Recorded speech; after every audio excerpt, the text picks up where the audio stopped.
Selamat sore para Cerebro Historia. Saya di sini Muhammad Aulia sebagai selaku founder Cerebro Historia dan Dwi Ananto selaku co-founder Cerebro Historia.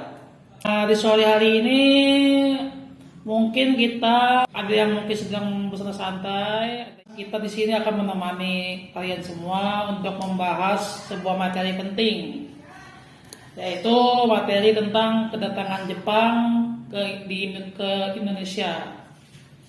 Jadi Jepang ini adalah suatu negara atau suatu bangsa Asia yang sedang mengalami suatu modernisasi atau mungkin juga disebut westernisasi karena sebuah gerakan pembaharuan yang disebut restorasi Meiji. Nah, setelah restorasi Meiji itu Jepang maksud saya menjadi sebuah negara yang cukup diperhitungkan dengan mengalahkan Rusia juga di tahun 1905, menaklukkan Korea ya, dan Manchuria serta menaklukkan Cina juga. Dan untuk mencapai misinya, untuk menguasai bahan-bahan penting seperti minyak bumi, gas, dan batu bara untuk dalam Perang Dunia Kedua yang dimulai sekitar tahun 1939, Jepang akhirnya menginvasi negara kita yaitu Indonesia yang saat itu dikuasai oleh Belanda. Mungkin Pak Nanto bisa menambahkan apa sih yang memotivasi Jepang selain dari pembicaraan saya tadi gitu untuk datang ke sini. Jadi yang pertama, Jepang bersekutu dengan Jerman dan Italia. New information, mereka menandatangani namanya Fakta Tripartit itu sekitar tahun 1940 yang menyatakan bahwa Jepang, Italia, Jerman sekutu. Nah, sudah menandatangani itu, ya Jerman mulai menginvasi Eropa dan Jepang mulai menginvasi Asia Pasifik serta Asia Tenggara. Karena Jepang ingin, atau kita bilang kekaisaran Jepang ini ingin menguasai Asia Pasifik dan Asia Tenggara, yang dimana dia melihat sumber daya alam dan sumber daya manusianya yang sangat mumpuni. Karena di sini awal pintu masuk Jepang itu ke Indonesia itu melalui Filipina, nanti Singapura, Malaysia, baru Indonesia. Nah, sebelum melancarkan invasi ke Indonesia dimulai dengan serangan ke Pearl Harbor pada tanggal 7 Desember 1941 sekitar pukul 8 pagi daerah di Asia Pasifik ya. Tiba-tiba para marinir-marinir Amerika yang sedang tertidur lelap, tiba-tiba mereka mendengar suara dentuman yang sangat keras bom dan mereka akhirnya bangun dan mulai melawan. Menyimpulkan dari beberapa data itu sekitar 300 sampai 350 pesawat yang diterbangkan dari Samudra Pasifik menuju Pearl Harbor yang ada di Hawaii. Serangan tersebut sangat sukses besar dan esok harinya tanggal 8 Desember 1941 Amerika Serikat menyatakan perang terhadap kekaisaran Jepang. 10 jam setelah serangan tersebut, armada militer Jepang mulai menyerang Filipina. Setelah Filipina ke Singapura, Singapura ke Malaysia, itu tiga negara itu jatuh. Habis itu baru ke Thailand, ke Myanmar, ke Asia Tenggara, dan resmi pada 11 Januari 1942 Jepang masuki Tarakan. Dan di sana Belanda membakar minyak-minyak atau membumi hanguskan supaya Jepang tidak menguasai minyak di sana. Tetapi sayang, gerakan Jepang jauh lebih cepat daripada Belanda. Setelah penyerangan Tarakan, nanti akhirnya ke Sulawesi, habis itu Februarinya ke Palembang, baru masuk ke Jawa. Singkat cerita, setelah peperangan selama 4,5 bulan melawan pemerintah kolonial Belanda, maka sekitar tanggal 8 Maret 1942 kolonial Belanda yang dipimpin oleh Jenderal Hunter Porten dan gubernurnya Burke menyerah dan dimulailah era yang sangat lebih, kalau kita bilang kejam ya. Itu langkah pertama yang dilakukan oleh Jepang adalah mulai mendekati para intelektual dan agama. di sini Jepang masih membolehkan, dulu kita tuh ada namanya Masyumi ya. Iya. Nah, Masyumi ini masih dilonggarkan dan boleh untuk beroperasi atau menjalankan.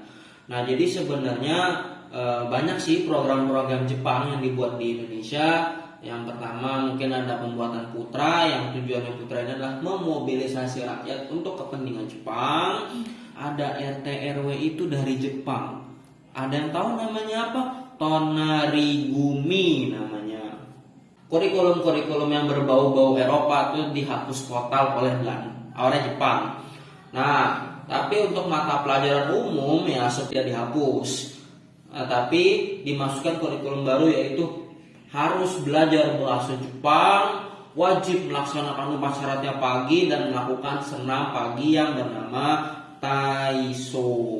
Itu kalau kata nenek saya selaku orang yang memang pernah merasakan zaman tersebut gitu. Ada nih beberapa dari dampak-dampak positif yang bisa kita rasakan ketika datang ke Jepang.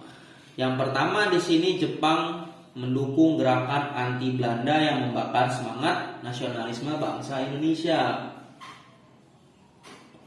Yang kedua, Jepang di sini mulai membuat sebuah badan yang namanya BPOPKI dan PPKI yang menurut Profesor Aiko Kurosawa, Indonesia menangkap BPOPKI dan PPKI ini adalah langkah untuk memerdekakan Indonesia. Sebenarnya tidak, itu bohong. Tetapi karena di tahun 1944 Jepang semakin terdesak di pertempuran Karang, di pertempuran Midway, di pertempuran Bougainville, dan pokoknya Jepang itu mundur terus pasukannya, kalah terus. Dan itu dinyatakan oleh Perdana Menteri Kuniaki Koiso, penggantinya dari Hideki Tojo. Nah, terus jadi di sini Indonesia juga kita juga mengenal budaya Jepang yang sangat disiplin dan sangat militer. Jadi di sini tentara Jepang sangat bersedia melatih dan mempersenjatai pemuda yang awalnya untuk kepentingan Jepang. Tetapi latihan militer ini sangat berguna untuk nanti melawan Belanda lagi yang masuk di tahun 1945 sampai 1949. Jadi mohon diingat ya. Negatifnya nih sebenarnya banyak sih. Saya tidak akan memaparkan banyak karena waktunya pun nanti malah nggak cukup ya. Oke, yang pertama Jepang menguasai beberapa daerah strategis yang sangat dianggap penting. Nah, karena dia sudah berhasil menghadapi, dia sudah berhasil menguasai, dan akhirnya mereka berbuat sewenang-wenang kepada masyarakat Indonesia. Ada siksaan fisik, ada yang di penjara. Mungkin dari beberapa cerita yang beredar, Jepang ini sangat sadis, yaitu melempar orang-orang Belanda, orang Belanda terutama ya, ke tempat hiu-hiu. Ini belum bisa dipercaya banget sih. Cuman kalau kita bisa melihat dari kesadisan Jepang, mungkin itu bisa terjadi. Terus di sini juga rakyat di sini sangat dibungkam, pers sangat dibatasi ketat. Jadi intinya nggak boleh tuh pers berpihak kepada Belanda. Dan pastinya banyak kekacauan yang keamanan, terus ekonomi semakin merosot, dan ada namanya Jugun Hianfu, yang dimana Jugun Hianfu ini adalah orang-orang kita yang wanita-wanita Indonesia mulai dari ABG sampai umur sekitar 30-an mungkin ya, itu diperkosa secara cuma-cuma. Nah, itu sebenarnya adalah kejahatan perang yang sampai sekarang pun Jepang belum membayar secara tuntas kepada Indonesia ya. Oke, karena memang penjajahan ini pasti banyaknya adanya perlawanan, pasti itu tersebar adanya di Indramayu, di Singaparna, Tasikmalaya, di Aceh, Papua, Blitar, Cilacap hingga Kalimantan. Yang paling terkenal adalah perlawanan tentara peta yang bernama Supriyadi, yang konon dinyatakan beliau tidak pernah ditemukan, entah mati ditembak Jepang habis itu dibuang ke laut, atau memang Supriyadi menghilang begitu saja tanpa jejak. Mungkin bisa jadi dia menyamar juga sebagai masyarakat. Kita sampai sekarang pun tidak ada tahu keberadaan posisi Bung Supriyadi ini. Di Singaparna ada perlawanan ulama-ulama melawan, dan di sini juga karena ulama-ulama kita itu menganggap sekere, yaitu membungkuk 90 derajat ke arah timur laut menghormati kaisar, ini adalah kalau dibilang musyrik, karena kan dulu kita Islam ya. Nah, di situ banyak ditentang oleh ulama dan akhirnya ulama-ulama melawan, tetapi sayang perlawanan tersebut sangat mudah diredam oleh Jepang. Nah, jadi itulah beberapa materi yang bisa saya sampaikan di sini. Mudah-mudahan bisa bermanfaat, dan ingat, walaupun memang Jepang banyak meninggalkan luka walaupun seumur jagung 3,5 tahun, tetapi dampaknya pun besar juga kepada negara kita. Salah satunya melatih militer, adanya RT/RW, semangat nasionalisme, yang tadinya nasionalisme kita itu masih terkunci di daerah-daerah saja. Mungkin itu aja dari saya ya. Bagaimana Bung Aul ingin menanggapi sedikit saja? Ya, terima kasih dari Mas Lanto. Kalau saya sendiri sih mungkin menambahkan sedikit saja. Bagaimana sih kuasa Jepang di Indonesia ini yang berlangsung sedikit ya, sebentar ya. Yang tetapi juga sangat berpengaruh untuk perjuangan kita selanjutnya gitu. Termasuk tadi sudah dijelaskan ada sistem RT/RW, ada juga sistem kemiliteran juga, yang tentunya kalau kita bisa belajar di sejarah setelah kemerdekaan itu ada rivalitas antara ex-peta pembela tanah air dengan ex-kenil. Itu ada rivalitas juga, di mana ex-kenil ini lebih rapi secara administratif, tapi ex-peta ini lebih terampil di medan perang begitu.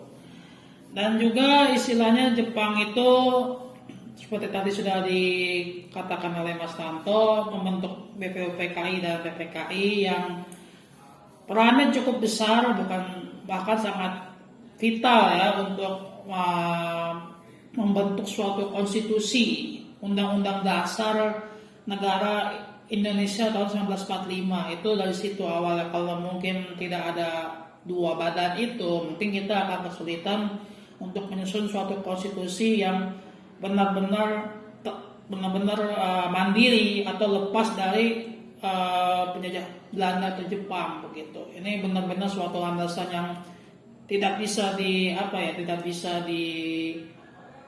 debat gitu lah, karena landasan hukum kita Pancasila dan Undang-Undang Dasar Negara Republik Indonesia tahun 1945.